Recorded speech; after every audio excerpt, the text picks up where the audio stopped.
Dee, how are you feeling ahead of your first Vendee Globe?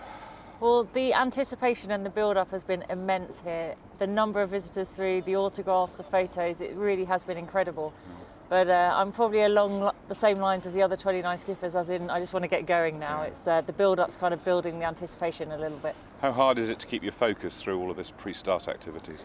It is quite difficult, but I've got to the point now where I know the boat's ready, the team have worked really hard on it, and I just need to go sailing now. So it's taking on the weather and whatever the elements throw at me day by day. Now, you've already entered the record books by becoming the first woman to sail solo non-stop around the world the wrong way. How does this challenge compare with that one? I got lots of little post-it notes downstairs from my team saying turn left.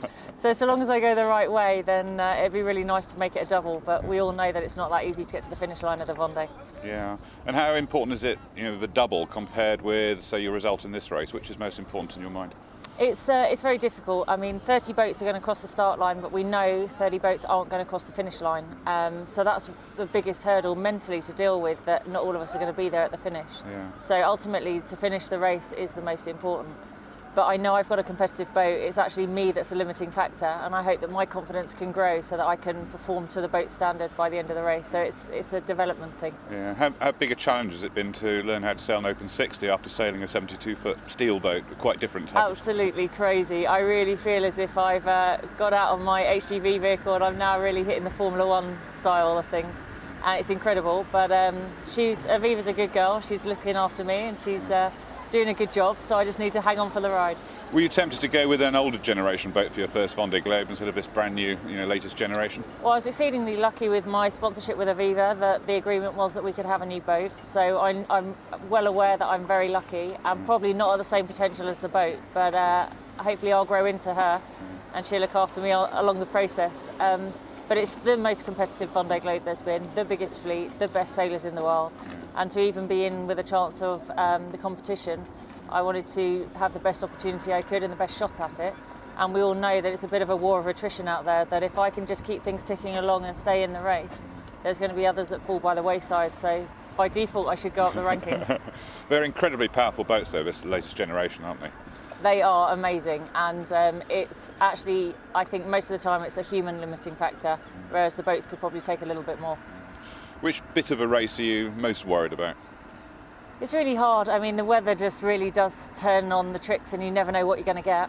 For me, I think psychologically this Southern Ocean, although it's going to be less than half the time I was down there before, it's actually on a conveyor belt where you can't stop. Everything's pushing you in the right direction, and actually slowing the boat down to get it under control is going to be the hardest thing, and I think that's an element where I don't have that experience. So although it won't last for as long, it's going to be pretty full on when I am down there.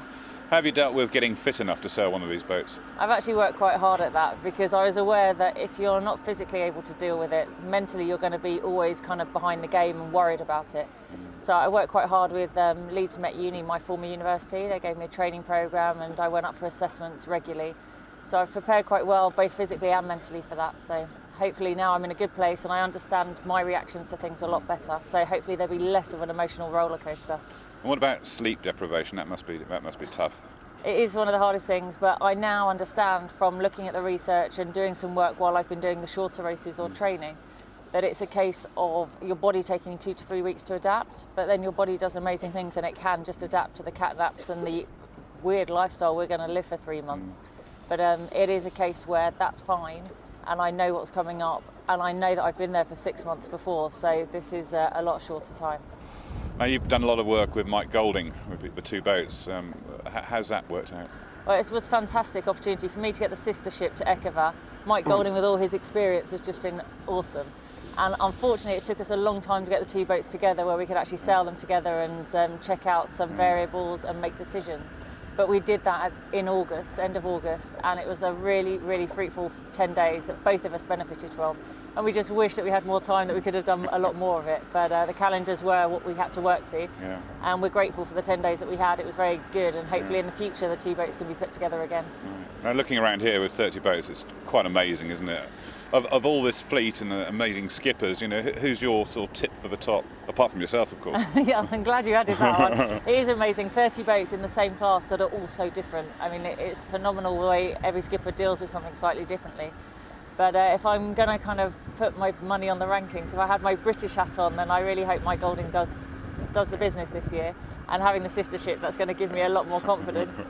But overall, I think Loic Perron can do no wrong, and he's back in this class with phenomenal results, and it'll be interesting. But there really is endless number to any skippers that can win, and we all know that anything can happen. So there's chance for all of us. Well, we're looking forward to the start on Sunday, and we're going to be following you all the way around the world, and we wish you lots and lots of luck. Thank you. I need all the luck I can get, and I'll keep you entertained if nothing else. Excellent. Thanks, Dee. We'll see you at the finish. That's a date.